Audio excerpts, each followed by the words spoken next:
Hello friends, ये कहानी है कि संसार की रचना। ऐसे ही वीडियो देखने के लिए एक्टिव स्टोरीज चैनल को सब्सक्राइब कर लो और वीडियो को लाइक एंड कमेंट कर दे। चलो वीडियो स्टार्ट करते हैं, लेट्स गो। भगवान मपुंगू, सबसे बड़े देवता ने धरती और आकाश बनाया। दो मनुष्य, एक पुरुष और एक स्त्री बनाई, जिन्हें दिमाग दिया। किंतु अब तक इन दोनों मनुष्यों को उन्होंने हृदय नहीं दिया था। भगवान मपुंगू के 4 बच्चे थे: चंद्र, सूर्य, अंधकार और बरसात। उन्होंने चारों को एक साथ बुलाया और कहा, मैं अब निवृत्त होना चाहता हूं।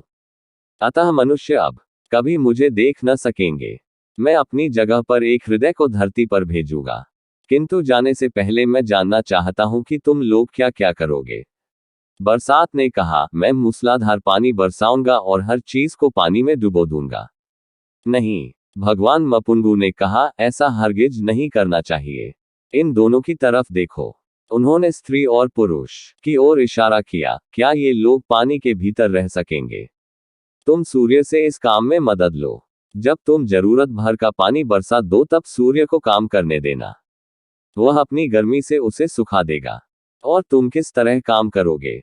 भगवान मपुंगू ने सूर्य, मैं चाहता हूं मैं इतना तेज चमकूं कि मेरी गर्मी से सबसे पूछा जल जाए। उनके दूसरे पुत्र सूर्य ने कहा, नहीं। भगवान मपुंगू ने कहा, ये होगा तो फिर मेरे बनाए इन मनुष्यों को भोजन कैसे मिलेगा?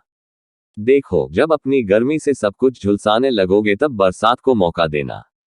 वह पानी बरसाकर राहत देगा और फल अनाज उगने में सहायता करेगा। और तुम, अंधकार, तुम्हारे कार्यक्रम की क्या रूपरेखा है? भगवान ने अंधकार से पूछा। मैं हमेशा हमेशा के लिए राज्य करना चाहता हूं। अंधकार ने उत्तर दिया, दयालु बनो। भगवान ने सौम्य स्वर में कहा, क्या तुम मेरी इस अद्भुत रचना को खत्म कर देना चाहते हो?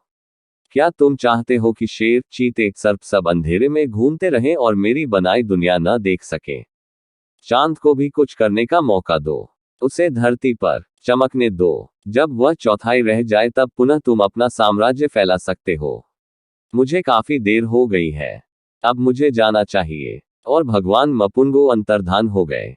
कुछ समय के बाद हृदय एक पतली सी झिल्ली से आवृत उनके पास आया।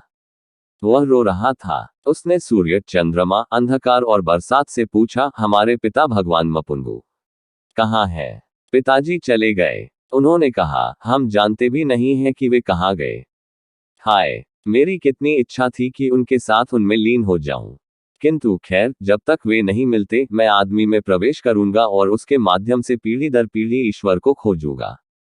हृदय ने कहा। और यही हुआ। मनुष्य से पैदा होने वाले हर बच्चे के पास हृदय होता है, जो आज भी ईश्वर को चाहता है।